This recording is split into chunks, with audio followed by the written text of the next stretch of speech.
Hi guys, my name is Guram Gigashize. I'm a Carlson Gracie brown belt. We're at the North Shore Carlson Gracie Staley's Martial Arts, and I'm going to demonstrate the Kimora trap, and also the same concept I use for the Kimora trap, I will use to set up a different type of Kimora from side control. So, common defense is she's tight, she has frames by my hip and by my neck. And my arm is under her neck here and under her arm. So I want to isolate her arm. So I'm going to bring my hand that's underneath her neck over to this side, and I'll grab her wrist.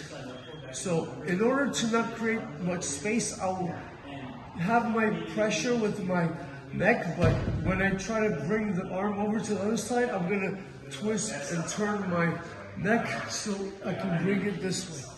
So as you can see, I have my arm underneath her elbow, and I want to make sure I have always one or the other arm underneath, because as soon as her elbow comes out free, she escapes.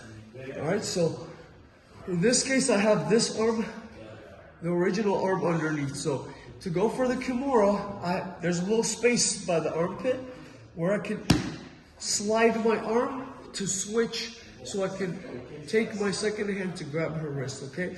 But in this case, I have to turn.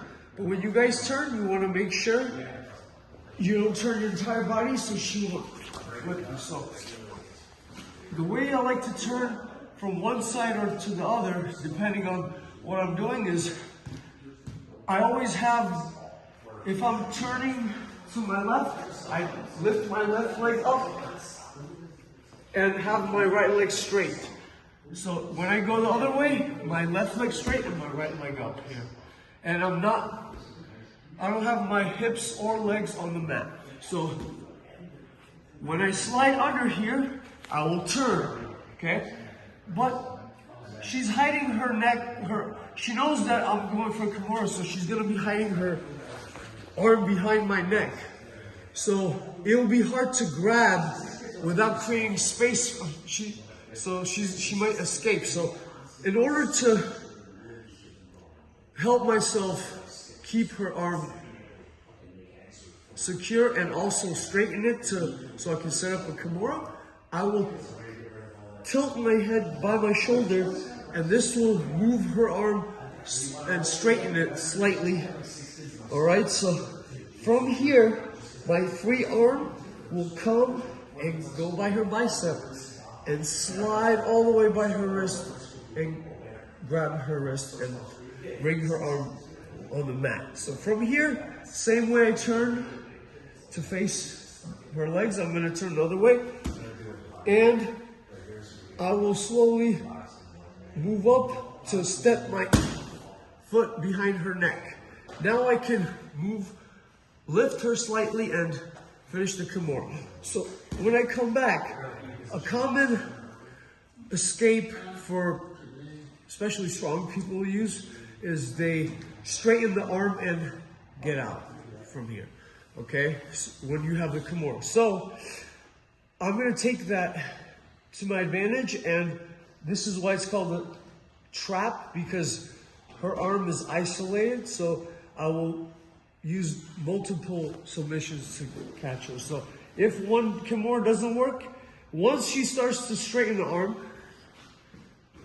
once the arm gets to this position where it's thumbs up, that's where you have to catch it, because from here, it'll turn into an arm lock.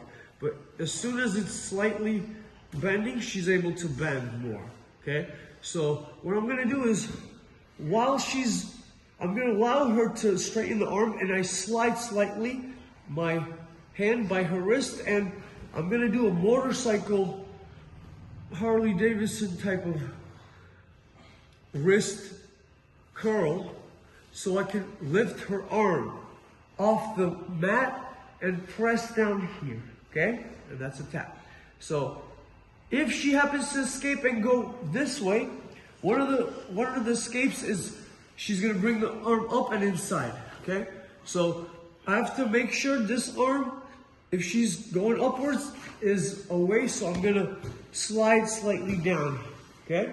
And now, when I'm sliding also, I'm sliding with my hands on the mat. So once I slide down, I go under with the second arm, same way we did for the Kimora. Now this arm is free, and same way, come up to the bicep, slide to the wrist, pin the arm, motorcycle wrist curl, and slide down, okay? So same way here, she's gonna straighten, I'll follow, catch. Now, when she's here, one of the defenses is to grab the leg. So I want to prevent that. So I will, as soon as she brings her arm this way, I will slide it up to prevent it and switch and go back to the Kimora. All right. Now I'm going to show them. Okay. Is it growing?